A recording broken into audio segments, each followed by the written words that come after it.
안녕하십니까, 정관용입니다. 오늘 광주광역시 국립 5.18 민주묘지에서 제45주년 5.18 민주화운동 기념식이 거행됐습니다. 이 자리에서 이주호 대통령 권한대행은 우리 모두의 삶 속에 끊임없이 5월의 정신을 되살려 대화와 타협으로 진정한 국민 통합의 길을 열어나가야 한다, 이렇게 밝혔습니다.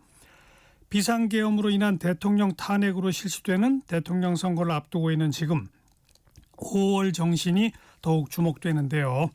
이제 대선 16일 남겨뒀습니다. 오늘 후보자들의 첫 TV 토론회도 열리는데요. 이 대선 전국 관련해서 오늘 2부 정치토크 직진본능 직설하고 시간 60분간 집중적으로 분석해 보겠습니다. 정관용의 시사본부 5월 18일 일요일 순서 시작합니다.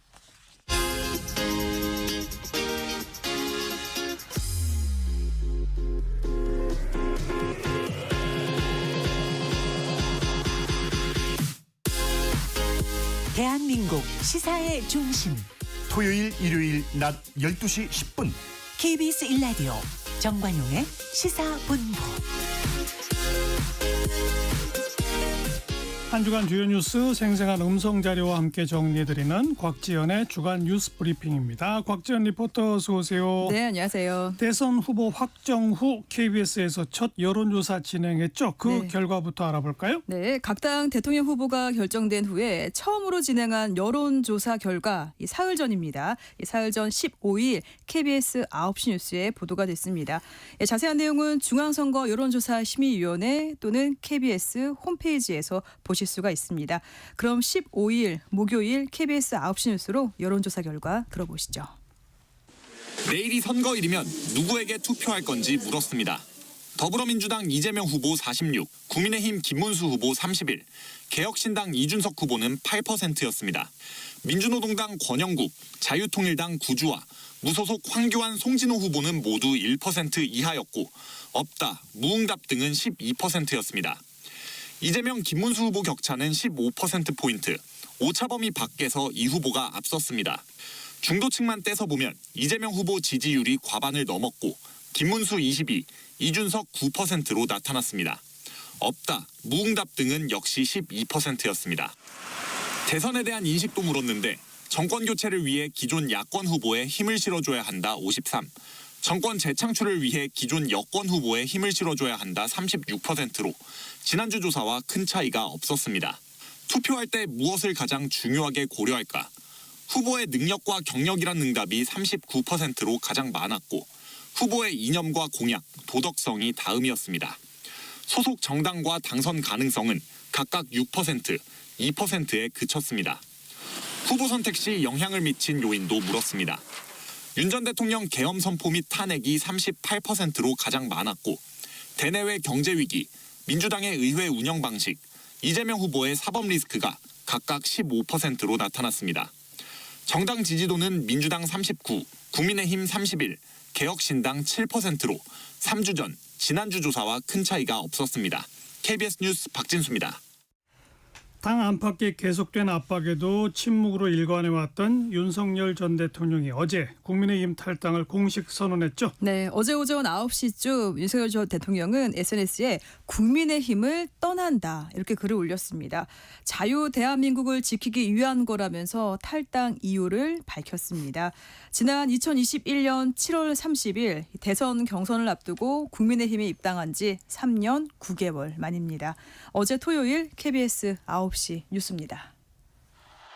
파면 44일 만에 윤석열 전 대통령이 국민의힘을 탈당했습니다. 지난 2021년 대선 후보 경선을 위해 입당한 지 3년 9개월 만에 1호 당원의 당적을 정리한 겁니다. 윤 전 대통령은 당을 떠나는 게 대선 승리를 위한 최선의 길이라고 생각한다며 자유와 주권 수호를 위해 백의종군하겠다고 밝혔습니다. 김문수 후보에게 힘을 모아달라며 지지층 결집을 당부했습니다.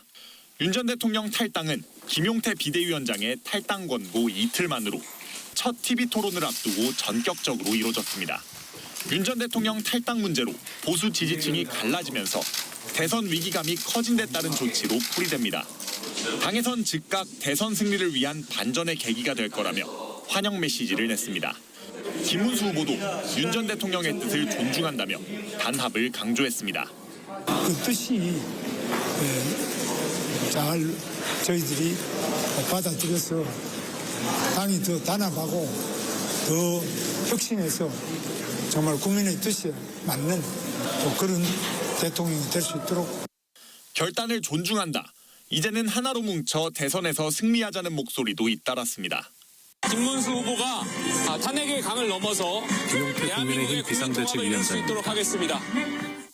윤 전 대통령 부부와 절연, 계엄 반대 등을 요구하며 선대위에 합류하지 않고 있는 한동훈 전 대표는 다음 주부터 선거 유세에 나서겠다고 예고했습니다.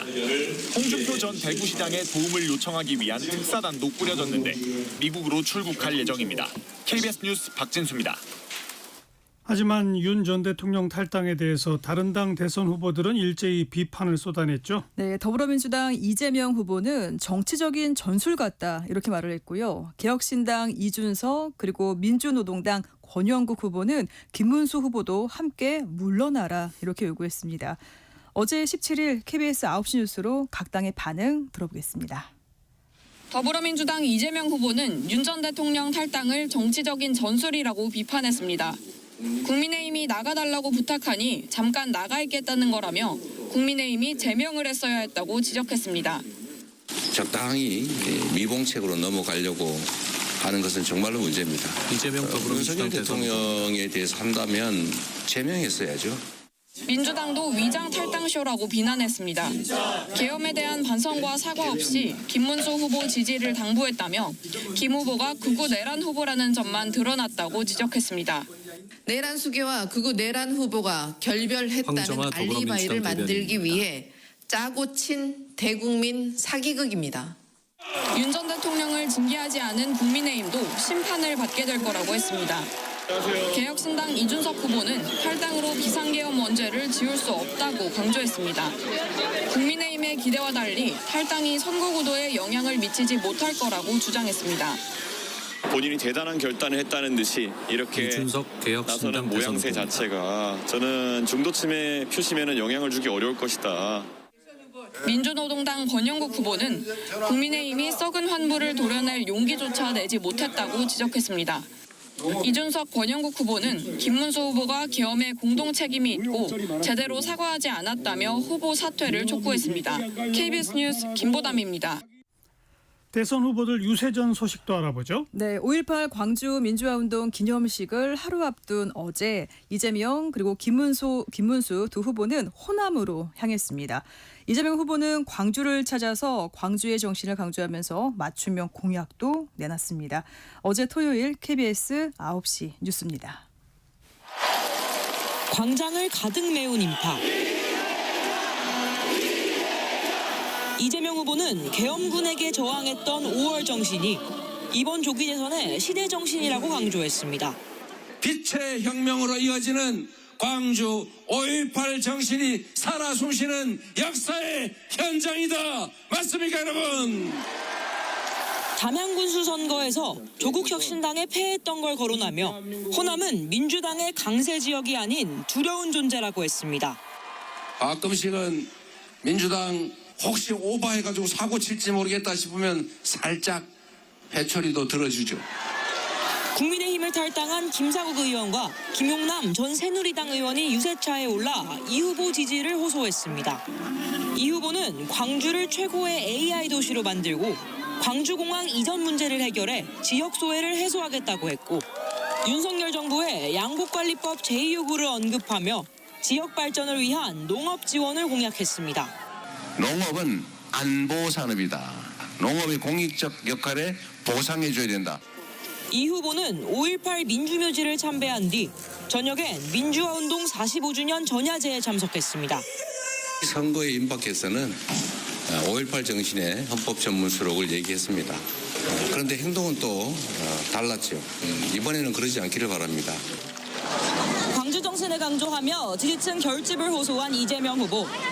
나흘간의 호남 일정을 마무리하고 첫 TV 토론에 참석합니다. KBS 뉴스 이희연입니다. 국민의힘 김문수 후보 일정도 소개해 주시죠. 네, 어제 국리 5.18 민주묘지를 찾은 김문수 후보는 자신도 5월의 희생자 중에 한 명이라면서 눈물을 보였고요. 광주 방문에 항의한 일부 시민을 향해서는 통합을 다짐했습니다. 광주에 이어서 어제 오후에는 전북 전주를 찾아서 호남권 집중 유세를 이어갔습니다. 어제 토요일 KBS 9시 뉴스 들어보시죠. 호남 첫 일정으로 5.18 민주묘지를 찾은 김문수 후보. 전남대 총학생회장으로 단식 투쟁 중 옥중 사망한 박관현 열사 묘역을 참배하다 눈물을 보이기도 했습니다. 5월을 생각하면 늘 너무나 아픈 추억이 떠오릅니다. 반대 시위도 있었습니다. 대형 세력은 하루빨리 광주를 떠나라! 김 후보는 자신도 5월의 희생자 중 한 명이다. 자신을 향한 호남의 냉랭한 민심을 잘 알고 있다며 사회 통합을 이뤄내겠다고 다짐했습니다. 제 아내는 전라남도 순천 사람입니다. 정말 냉랭한 분위기를 잘 알고 있습니다. 이재명 후보 공세도 이어갔습니다. 대법원장 청문회 등 사법부 압박에 나선 민주당에 맞서 민주화 운동을 한 자신이 민주주의를 지키겠다고 강조했습니다. 거짓말식이고 도둑질하고 독재를 하는 그런 정치는 절대 안 된다는 명령이 바로 광주 5.18의 명령이라고. 전주 유세에선 지역 맞춤 공약으로 광주를 AI 생태계 표준 도시로 조성하겠다고 했고, 전주를 찾아선 2036년 하계올림픽 전북 유치와 새만금 개발을 약속했습니다. 좋은 기업이 새마을에 많이 올 수 있도록 과감하게 국가적 지원, 좋은 인력을. 다만 김 후보는 5.18 민주화운동 전야제와 기념식엔 참석하지 않기로 했습니다. 보수험지로 불리는 호남에서 유세를 마친 김문수 후보는 서울로 올라가 첫 TV 토론회 준비에 집중할 예정입니다. KBS 뉴스 이윤우입니다. 대선 후보 첫 TV 토론회 오늘 열리죠? 네, 오늘 저녁 8시부터 2시간 동안 서울 상암동 SBS에서 열릴 예정입니다. 토론회 참석자는 더불어민주당 이재명, 국민의힘 김문수, 개혁신당 이준석, 민주노동당 권영국 대선 후보 이렇게 4명입니다. 오늘 TV 토론회 주제는 경제 분야입니다. 후보자들은 저성장 극복과 또 민생 경제 활성화 방안을 놓고 시간 총량제 토론을 하고요. 또 트럼프 시대 통상 전략 그리고 국가 경쟁력 강화 방안에 대해서 공약 검증 토론을 진행할 예정입니다. 그 4명의 후보는 TV 토론 앞으로 한 2차례 더 예정돼 있습니다. 23일 금요일에는 KBS에서 사회 분야 그리고 27일 화요일에는 MBC에서 정치 분야를 놓고 토론할 예정입니다. 네, 주간 뉴스 브리핑이었습니다. 곽지연 리포터 수고하셨어요. 고맙습니다. 정관용의 시사본부 듣고 계십니다. 12시 24분 향해 가네요. 기상청 또 교통정보센터 자료로 연결합니다. 기상청의 조한을 씨. 휴일인 오늘 전국이 맑고 더위도 주춤해서 어제보다 활동하기가 더 좋겠습니다.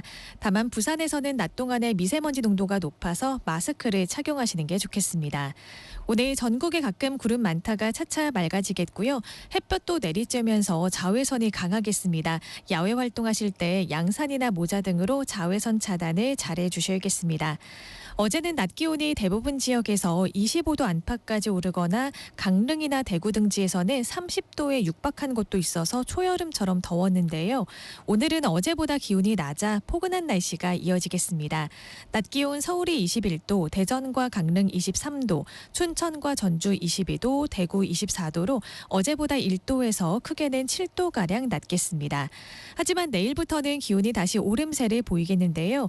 특히 모레 화요일에는 일부 충청 내륙과 남부 내륙을 중심으로 낮 기온이 30도 안팎까지 올라 여름처럼 덥겠습니다. 월요일인 내일은 오후부터 밤사이 수도권과 강원 내륙과 산지에, 밤에는 충청과 경북 북부 내륙에 비가 오는 곳이 있겠고요. 남부지방은 대체로 맑겠습니다. 현재 서울의 기온은 18.7도입니다. 지금까지 날씨 정보였고요. 이어서 이 시각 교통 상황 알아보겠습니다. KBS 교통정보센터의 정현정 씨입니다.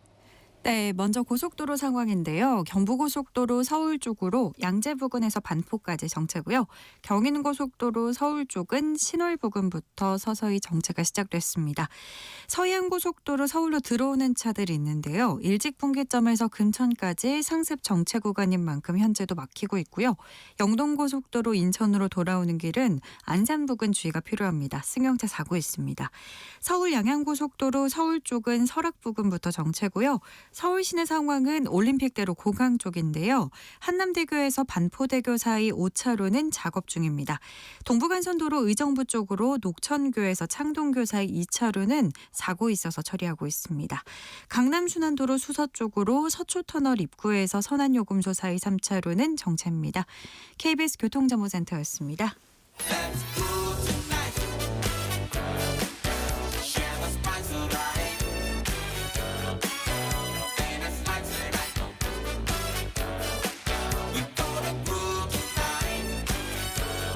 국민 MC 정관용. KBS 1라디오 정관용의 시사본부. 들어보면 달라요. 국제뉴스 정리하는 움직이는 세계입니다. 서울신문의 송현서 기자, 안녕하세요. 네, 안녕하세요. 트럼프 미국 대통령이 관세 관련해서 한국을 언급했다고요? 어떤 내용이죠? 네, 현지 시간으로 16일에 방영된 폭스뉴스 인터뷰에서 한국은 우리와 관세 관련해서 협의를 하고 싶어 하지만 그렇다고 해서 다른 모든 국가와 합의하지는 않을 것이라고 밝혔습니다. 그러면서 미국과 합의하고 싶어하는 나라가 150개국이나 되는데 나는 제한을 둘 것이고 이 나라들을 다 만나지 않을 것이라고 덧붙였는데요.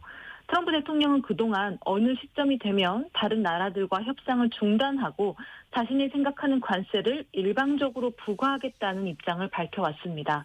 사실상 상호관세 유예가 끝나는 7월 초까지 모든 국가와 협상하는 게 불가능하니 그 이후에는 상호관세를 일방적으로 통보하겠다는 뜻을 해석이 됩니다. 예. 또 트럼프 대통령은 관세 정책과 관련해서 다른 나라들의 입장을 전하면서 자신이 중국과 무역 합의를 하지 않았다면 중국이 먼저 무너졌을 것이고 인도가 미국산 제품에 대한 관세를 완전히 없애려고 한다라고 주장했지만 언제나처럼 정확한 근거를 제시하지는 않았습니다.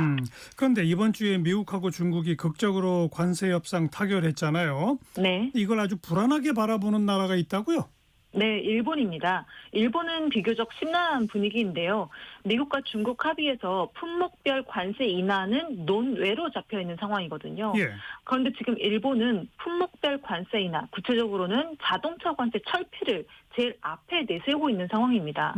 그래서 현재 언론은 일본 정부 내에서는 일단 지켜보자라는 의견이 주류이긴 한데 속내가 굉장히 복잡하다고 분석을 하고 있습니다. 왜냐하면 일본 정부 내에서는 사실 미국과 중국 갈등이 커지면 커질수록 일본이 미국하고 협상할 때 어부지리로 얻을 수 있는 게 많을 거라는 기대를 내심했었거든요. 네. 구체적으로 보면 트럼프 대통령은 내년에 당장 중간 선거를 앞두고 있기 때문에 당장 가시적으로 내야 되는 성과가 급합니다. 그래서 일본하고 협상을 서두르려고 할지도 모른다라는 기대 심리가 일본한테는 있었던 거죠. 그런데 예상을 뒤엎고 중국과 빅딜을 이뤄내면서 이런 어부지리를 기대하기가 어렵게 됐습니다. 예. 아사히 신문은 일본이 면제를 강력히 요구하고 있는 자동차 관세는 이번 미국 중국 관세 인하 대상에 포함되지 않았다는 걸 지적하면서 협상 테이블에서 미국 측의 대응을 더는 알 수 없게 됐다는 한 일본 관료의 우려를 전하기도 했습니다. 네. 트럼프 대통령이 이번 주에 중동 순방에서 어마어마한 대미 투자를 이끌어내는데 성공했다죠? 맞습니다. 이번 순방 기간 동안에 각 순방국으로부터의 이 거액의 대미 투자 그리고 미국산 제품 수입을 얻어냈고요. 안보 협력을 강화하는 경제 안보 패키지 합의를 도출하는 데 성공했습니다. 이 백악관은 대미 투자 유치 등 경제 협력의 규모에 대해서 사우디 관련해서는 하나로 840조 원, 카타르 관련해서는 1,680조 원, 아랍에미리트 관련해서는 2,000조 원에 달한다고 언급을 했는데요. 물론 이 수치가 실제 내역보다 훨씬 부풀리기가 있다라는 지적은 있지만 그런 점을 감안하더라도 인공지능, AI 관련한 인프라 구축에 굉장히 큰 자본을 필요로 하고 있는 이 실리콘밸리 기업 CEO 같은 일부 재계 인사들한테는 중동의 오일머니에 접근할 수 있는 기회를 준 게 맞다라는 평가는 나옵니다. 그래서 트럼프 대통령이 중동의 오일머니와 미국 빅테크 기업 사이에서의 일종의 가교 역할을 했다는 긍정적인 평가도 있습니다. 네. 근데 이번 중동 순방 시작부터 논란이 된 게 그 카타르가 준다고 한 고가의 항공기잖아요. 네. 그 논란 좀 정리해 주시죠. 네, 트럼프 대통령은 카타르한테서 하나로 5,600억 원짜리의 초고가 항공기를 선물로 받게 됐다라고 자랑 아닌 자랑을 했죠. 일단 항공기를 선물로 받는 거기 때문에 이걸 대통령 전용기인 에어포스 1으로 개조해서 쓰겠다라는 계획을 밝혔습니다. 그런데 이 계획이 공개된 이후에 민주당뿐만 아니라 공화당 내에서도 반발이 터져 나온 건데요. 카타르가 선물하는 항공기를 에어포스 1 기준에 맞추는 개조 작업을 하려면 일단 몇 년의 시간이 걸립니다. 그리고 이 시간 내내 수십억 달러가 들어갈 것이라는 계산이 나오기 때문에 논란이 된 겁니다. 아하. 어차피 트럼프 대통령의 임기가 끝나는 2029년 1월 전에는 개조가 다 끝나지 못할 거기 때문에 이 많은 세금을 트럼프 대통령이 쓰지도 못하는 이 에어포스 1 개조에 써야 되는 게 맞느냐라는 논란이 나오는 거고요.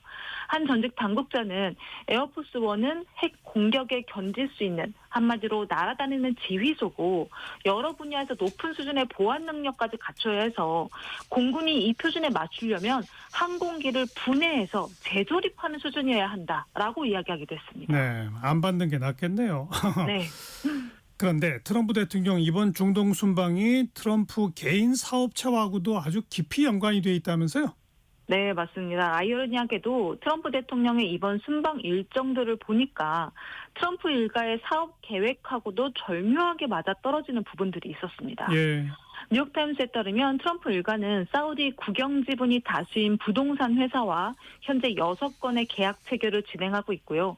아랍에미리트 정부 관련 업체하고는 암호화폐 거래를 추진하고 있고 카타르 정부와 후원하는 새 골프장 및 고급 빌라 프로젝트도 추진하고 있습니다. 사우디나 아랍에미리트, 카타르 모두 자산을 수조 달러씩 굴리는 경제 불국이기 때문에 트럼프 일가도 무시하기가 어려운 나라들입니다. 그리고 이 나라들도 이렇게 거래를 중요시하는 트럼프를 굉장히 반기는 분위기입니다. 왜냐하면 트럼프 대통령은 자신에게 이익이 되는 거래가 있다면 인권 문제를 괜히 들먹여가면서 굳이 잔소리 같은 걸 안 하는 인물이라는 걸 너무 잘 알기 때문에 이 세 나라도 트럼프 대통령과 거래하는 걸 굉장히 환영한다. 이런 분석들이 있습니다. 네, 뭐 중동 가서 음으로 양으로 돈 많이 챙겼네요. 네, 맞습니다. 트럼프 대통령이 관세만큼이나 신경 쓰는 게 불법 이민자 문제인데 그런데 이번에는 뭐 난민을 받아들였다고요? 네, 현지 시간으로 12일에 남아프리카 공화국 백인들이 난민 자격으로 미국에 입국을 했습니다. 사실 불법 이민자들한테 자국으로 돌아갈 항공비까지 비행기표까지 쥐어주면서 쫓아내려고 하는 이 트럼프 대통령 행정부에서는 굉장히 낯선 풍경이 펼쳐진 겁니다. 그러네요. 네, 지난 12일에 남아공 백인 59명이 성주기를 흔들면서 미국 땅을 밟았고요. 트럼프 2기 행정부에서 남아공 백인이 난민 자격을 부여받은 건 이번이 처음입니다. 이번에 미국의 난민 자격으로 입국한 백인들은 최근에 남아공 정부의 토지 재분배 정책에 반기를 들면서 출국한 현지의 농업 종사자로 알려지고 있습니다. 통상적으로 미국 난민 수용 절차라는 게 사실 몇 년씩 걸리고 중간에 재판도 해야 하거든요. 그런데 이번에 들어온 사람들은 불과 3개월 만에 미국 땅을 밟았습니다. 그렇다 보니까 미국 안팎에서는 트럼프 행정부가 백인만 선택적으로 받아들이는 게 아니냐는 비판이 쏟아졌습니다. 그럼 비판에 대해서 트럼프 대통령 쪽은 뭐라고 그럽니까? 네, 기자들이 아프리카 내에 기근이나 전쟁을 피하려는 난민들이 정말 많다. 그런데 그들보다 백인을 우선시하는 거냐라고 물어봤더니 트럼프 대통령은 그들이 그러니까 이번에 들어온 남아공 백인들이 우연히 백인일 뿐인 거고 백인이든 흑인이든 그들의 인종은 내게는 상관없다라고 답했습니다. 그러면서 이번에 미국 땅을 밟은 난민들은 남아공에서 차별과 폭력에 시달려왔고 심지어 현지에서 대량 학살까지 일어나고 있기 때문에 이들을 난민으로 받는 게 정당하다라고 주장을 했는데 문제는 이 남아공에서 백인 대량 학살이 일어나고 있다는 주장에 대한 근거가 없다는 겁니다. 네. 네, 미국 월스트리트저널이나 영국 로이터 통신은 일반적으로 아프리카 내 백인들은 다른 시민들보다 부유하고 목숨을 잃는 사람도 백인보다 흑인이 훨씬 많다라고 반박을 했고요. 뉴욕타임스도 남아공 백인들이 인종 때문에 차별을 받고 취업 기회를 박탈당하고 폭력에 시달려왔다고 주장하지만 구체적인 사례는 아직 불분명하다고 지적했습니다. 남아공 정부의 토지 재분배 정책에 반기를 들면서 출국한 농업 종사자란 얘기는 한마디로 네. 땅 부자란 얘기 아닙니까? 맞습니다. 그런 땅 부자기 때문에 사실 이 남아공 정부에서 이 토지를 다시 재분배하고 나눠주려는 거에 반발을 했다는 거고, 그거에 반발했기 때문에 이제 미국이 받아줬다라는 지적들이 있는 거죠. 그 땅 부자 백인을 난민으로 받아줬다? 네, 맞습니다. 다음 전쟁 관련 소식인데 우크라이나랑 러시아가 3년 만에 한자리에 앉았어요. 근데 성과가 네. 별로 없다고요? 네, 정말 많은 기대가 있었습니다. 3년 만에 전쟁이 좀 종식이 될까 싶은 기대가 정말 많았는데 사실상 큰 성과는 없었습니다. 두 나라가 지난 16일이었죠. 튀르키예에서 고위급 대면 협상을 벌였는데 사실상 전쟁 포로 교환 합의를 제외하고는 큰 성과가 없었고, 포로 교환은 사실 주기적으로 있어왔던 것이기 때문에 더더욱 이번 성과에 대한 좋지 않은 그런 부정적인 평가들이 많습니다. 러시아는 이 자리에서 우크라이나에게 우크라이나 분쟁 지역 내에 있는 우크라이나 군을 철수하는 것을 조건으로 휴전을 요구했다고 알려지고 있습니다.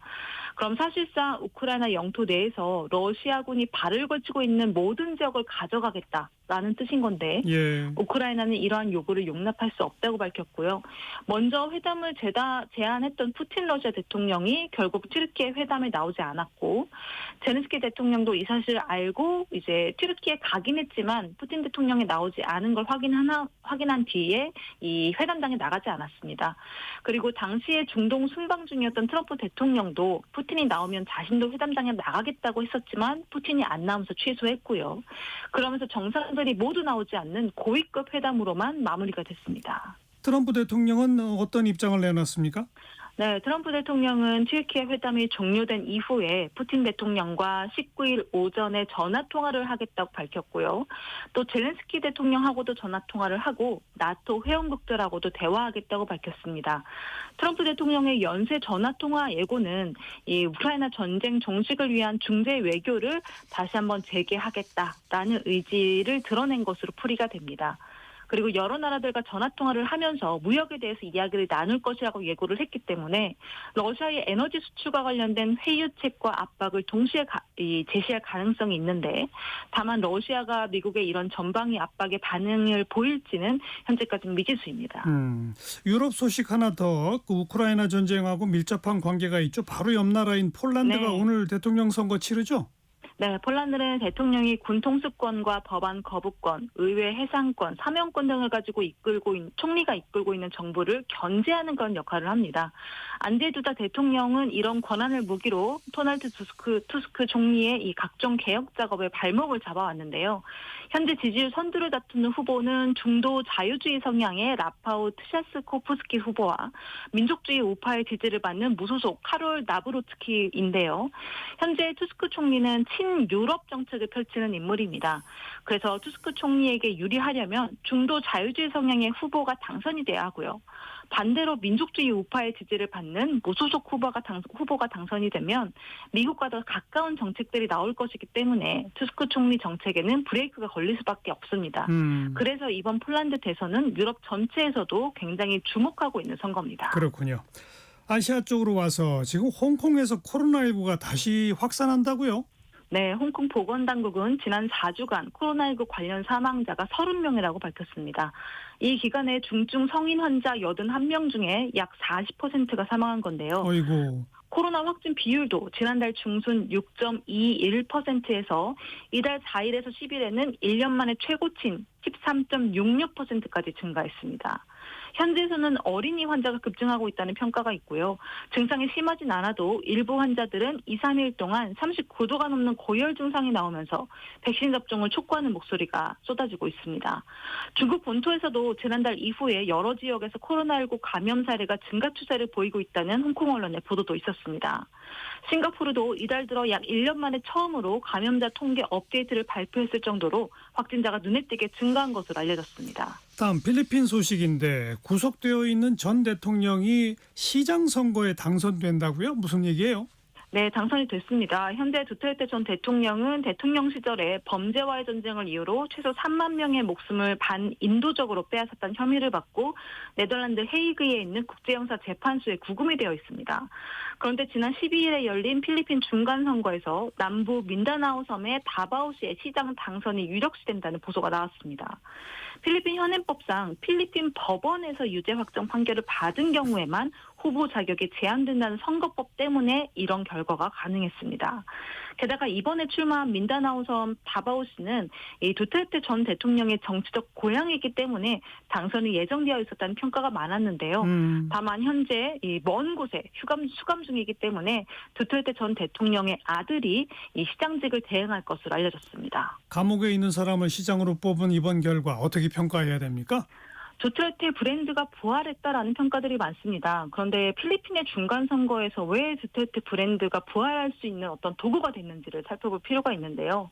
필리핀은 전통적으로 정치적 세습이나 가족주의가 정치 특징이고 지역주의나 후견주의도 굉장히 탄탄한 나라입니다. 아하. 이런 배경이 있기 때문에 한 가문이 그것도 몇 세대에 걸쳐서 정치권을 쥐락펴락한 가문이 대선 한번 건너뛰었다고 무너지기는 쉽지가 않은 일입니다. 예. 그래서 필리핀의 이번 중간선거는 단순히 두테르테 전 대통령 개인의 영향력이라기보다는 필리핀 정치의 핵심인 가문 정치와 족벌 정치가 얼마나 필리핀 내부에 깊게 자리 잡고 있는지를 보여준 사례라고 평가됩니다. 그렇군요.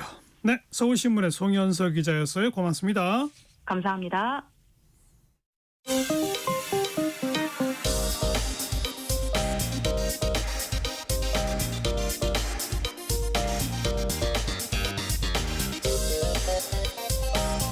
팩트체크 진짜 뉴스 정관용의 시사본부 KBS 1라디오 들어보면 압니다. 남북의 창입니다. 통일연구원의 조한범 석좌연구위원 안녕하세요. 안녕하세요. 북한이 어제 공대공 미사일 실사격 장면을 처음으로 공개했다죠? 이게 뭡니까? 예, 공대공은 이제 비행기에 장착된 미사일로 공중에서 적 비행기나 아니면 비행물체 이런 것들을 격추하는 거거든요. 예. 그러니까 미사일 중에서도 가장 그 기술이 발달한 거죠. 왜냐하면은 날아가는 물체를 맞춰야 되니까요. 그렇죠. 그러니까 쉽게 말하면 뭐 날아가는 총알로 맞추는 정도, 뭐 그거는 좀 심하지만 그러니까 가장 고도의 기술과 그러니까 정밀 기계, 전자, 반도체 이런 게 집약돼야만 되는. 그러니까 우리도 공대공 미사일 아직 자체 생산을 못 하고 있거든요. 네. 그러니까 공대공 미사일을 만드는 나라는 손꼽을 정도다. 그리고 기반이 없으면 만들지 못하는 무기인데 예. 이걸 실제 실사격 훈련을 통해서 본인들 주장이 맞다면 네. 이 모의 표적기와 이 순항 미사일을 격추했다고 지금 선전하고 사진까지 보내줬으니까. 근데 그걸 자기들이 만들었다는 거예요? 예, 자기들이 만들었다는 겁니다. 실물까지 공개를 했거든요. 그러니까 상당히 이 사실이라면 상당히 충격적인 그 빠른 템포로 예. 북한이 이제 그 재래식 무기를 현대하고 있다 이렇게 봐야겠죠. 네. 뭐 영화 탑건 이런 거 보면은 일찌감치부터 이 공대공 미사일을 우리가 많이 영화에서 봤기 때문에 별거 아니다 싶었는데 우리도 못 만드는군요. 그럼요. 그거는 지금 뭐 어마어마한 그 기술력이 있어야 되는 거고요. 근데 예. 북한 기술력으로는 만들 수가 없습니다. 만든다면 그건 정말로 요술방망인 거고요. 그러니까 아직 좀 두고 봐야 됩니다. 왜냐하면 혹시 러시아한테 지원받아서 진짜 만든 거 아니에요? 가능성이 매우 높죠. 그러니까 이제 대량 생산이나 유지 보수 운영 능력, 정상적인 작동 이거는 모르지만 어쨌든 지금 나온 것까지만 하더라도 북한 자체 기술로는 안 된다. 이거는 뭐 확실히 또 발사한 기체가 미기 29로 추정이 되거든요. 러시아제 기종들이거든요. 예. 그렇게 보면 이 미사일 이제 이걸 인티라고 그래서 미사일과 기체를 통합해야 되거든요. 예. 그런데 이게 완전히 기종이 다르면 이 소프트웨어나 이런 것들 상당히 어렵기 때문에 러시아 기술이 적용은 뭐 조금 과장해서 말씀드리면 거의 100% 아니냐 이렇게 예. 지금 추정을 하는 거예요. 그러니까 러시아는 이런 공대공 미사일을 일찌감치부터 만들 수 있지 않습니까? 그럼요. 러시아는 이제 미사일 선진국이고요. 그러니까요. 그런데 이제 어떻게 좀 봐야 되냐면 지금 이게 공대공으로 쏴서 맞춘 것 자체도 상당한 기술적 진전이지만 문제는 이게 정상적인 사거리를 확보를 했느냐. 예. 그러니까 뭐 가까이에 세워놓고 쏜다면 그거랑 실제 교전 상태를 가정한 사거리냐 이게 또 문제고요. 예. 예를 들면 지난번에 이제 진수했던 최연호라고 하는 5,000톤급 구축함 같은 경우 북한이 이게 이제 본인들 표현으로는 위상배열 레이더가 이제 우리 지금 이지스 구축함 핵심이 위상배열 레이더거든요. 예. 근데 이 위치가 무겁기 때문에 보통 함교 밑에 선체 사이에 장착을 하거든요. 근데 북한의 경우는 그 무거운 레이더가 그 함교 위에 맨 꼭대기 위에 불안정하게 달려 있거든요. 이 얘기는 정상적인 위치에 설치할 수 있는 설계 능력이 없으니까 다른 함의 설계도를 가져왔는데 장착할 공간이 없으니까 무거운 걸 위에 장착을 했고 그러면 이제 함의 복원력이 상당히 위험해지거든요. 그렇죠. 그러니까 지금 상식적으로 봤을 때는 말이 안 된다. 그러나 만든 것만으로도 우리가 상당히 놀랄 만한 상황이지만 저게 통합된 운영체계 과연 미그 29 레이더는 초경은 상당히 이 탐지거리가 짧거든요. 예. 근데 우리 F-15가 가지고 있는 암남 같은 경우 미사일 같은 경우는 AM-120 같은 경우는 사거리가 160km거든요. 그런데 지금 이번에 바로 코앞에 1, 20km, 3, 40km 놓고 쐈다 그러면 사실은 우리 F-15하고는 이제 게임이 안 되는 거죠. 그러니까 무시해서는 안 되지만 지금 비상식적인 그 속도로 발전시키고 있으니까 알겠습니다. 내실은 좀 두고 봐야 된다 이렇게 볼 수 있죠. 자, 지난해 4월 북한의 지도 출판사가 출간한 북한판 세계 정치 지도 여기에 남한과 북한을 따로따로 두 개의 국가로 별도로 표기했다면서요. 과거에는 한반도 전체를 조선민주주의 인민공화국 영토로 그려왔었는데 이제는 딱 나눠놨다. 이건 두 국가론의 연장선상이라고 봐야죠. 예, 전혀 이상할 게 없죠. 왜냐하면 이제 2027년에 1월이죠. 최고인민회의 그 전에 이제 2023년 12월 노동당 전원회의 두 대회를 이제 계기로 이제 남북은 다른 나라다. 이제 민족도 아니다. 이제 전쟁적인 관계로 전환한다. 그런 다음에 과거에는 이제 조선중앙텔레비전 8시 뉴스에서 일기예보를 하거든요. 일기예보를 할 때 한반도 전체 지도를 그려놓고 일기예보를 했는데 지금은 남쪽은 아예 지워버리고 북한 지도만 가지고 일기예보를 하거든요. 그러니까 완전히 두 개 국가로 간다라는 걸 이제 확실히 한 거니까 이번 지도에 나온 거는 전혀 이상하지가 않죠. 네. 자, 주목되는 뉴스 또 하나 있는 게 미국의 군 정보 당국이 북한은 미국 본토를 타격할 능력을 이미 갖고 있다. ICBM을 10기가량 보유하고 있고 10년 안에 50기까지 늘어날 것이다. 라고 분석을 내놓았는데 이거 신빙성 있는 겁니까? 근데 이제 미국 친구들이 자꾸 말을 바꿔요. 그러니까 어떨 때는 아직 본토 타격 능력이 없다. 그렇게 말을 하고 정보 당국이에요. 군 당국이나. 이번에는 또 이제 있다 이렇게 표현을 하거든요. 그러니까 발언의 맥락이나 정치적인 배경을 좀 봐야 되는 거고요. 그렇게 보면 지금 트럼프 대통령이 북한과 협상을 하려고 하고 있거든요.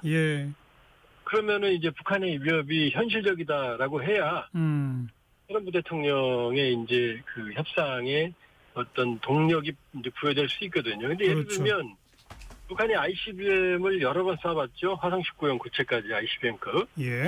사거리는 15,000km 플러스까지는 추력은 이제 확보한 걸로 보여지는데 문제는 정상 각도로는 한 번도 발사를 안 해봤고요. 그러니까 높이 올라갔다 떨어지는 고각 발사만 해봤고, 그러니까 거의 동해안을 벗어나지 않았죠. 그리고 ICBM 운영의 필수적인 대위권 재진입 시험 이것도 한 번도 안 해봤거든요. 근데 갑자기 10기는 있을 수가 있겠죠. 그러나 실제로 운영 능력이 있는 열기인지는 확인해 봐야 된다. 그러니까 네. 한 번도 정상적인 성능을 검증은 안 했는데 예. 이게 실제 능력이 있다 아니다는 그건 더 두고 봐야죠. 한마디로 미국 본토까지 날아가는 거리까지는 확인됐지만 거기에 뭐 폭탄을 싣고 미국 본토에까지 폭탄을 투하할 수 있는 능력이 있느냐는 모른다는 거죠. 그러니까 투수가 뭐 150km 넘으면 이제 강속구 투수거든요. 160. 예. 200km를 던진다고 하더라도 그 포수한테 안 던지고 딴 데 던지면 야구에서 쓸모가 없거든요. 예. 그러니까 광속구는 있는데 중요한 건 제구력이거든요. 예, 알겠습니다. 그러니까 광속구 능력은 있는데 제구력은 확보가 안 됐죠, 아직. 네. 미국이 미국 국민들의 북한 여행 금지를 1년 더 늘리기로 했고 또 대테러 비협력국 지정도 29년 연속으로 지금 포함시켰는데 이렇게 보면 뭐 우크라이나 종전 이전에는 뭐 별다른 북미 관계상의 변화를 예상하기는 어렵겠네요. 아니죠. 뭐 트럼프 일기 때도 그런 상황에서 협상을 했거든요. 아하. 그러니까 미국은 대통령이 뭐라고 하든지 간에 각 부처는 자기 일을 합니다. 예. 우리는 뭐 중앙 권력이 강하니까 대통령 입김이 각 부처에도 영향이 가지만 미국은 대통령이 바뀐다고 해서 각 부처가 자기 일 안 하는 건 아니거든요. 예. 그러니까 그걸 봐서는 안 되고 중요한 건 이제 트럼프 대통령의 의지와 트럼프 대통령의 입이죠. 거기서 뭐라고 나오는지가. 그러니까 이 미국 행정부 전체가 트럼프 대통령 말대로 돌아가는 건 아니다. 예. 그러니까 이제 각 부처가 할 일을 하는 거고 이거 관계없이 트럼프 대통령이 결단을 내리면 이제 북미 협상은 시작될 수 있겠죠. 예. 그래도 우크라이나 전쟁이 계속되고 있고 북한군이 러시아에 파병돼 있는 상태 이거는 좀 대화의 걸림돌 아니겠어요? 근데 이제 큰 틀에서 보면 이미 휴전 모드로 들어간 것 같아요. 왜냐하면 두 번 일방적이긴 하지만 푸틴이 휴전을 했고 로우 팀들이 2022년 3월 이후 처음으로 만났고 네. 그리고 제가 보기에는 상황은 나쁜 것 같지 않아요. 어차피 예정돼 있었던 것 같고 우리도 6.25 3년 동안 전쟁했지만 2년 동안 휴전 협상했거든요. 예. 이렇게 보면 러우 전쟁이 이 큰 틀에서는 이제 진정 상태로 가고 있다. 그렇다면 예상보다 빨리 김정은과 트럼프의 세컨드 라운드가 가능할 수도 있고 예를 들어 푸틴 대통령이 중재할 수도 있는 상황이 돼버렸거든요. 아하, 알겠습니다. 그러니까 블라디보스 같은 데 만날 수도 있겠죠. 네, 여기까지 할까요? 통일연구원의 조한범 석좌연구위원 고맙습니다. 예, 고맙습니다. 조영남의 모란동백 들으시고 1시 2부에 다시 올게요.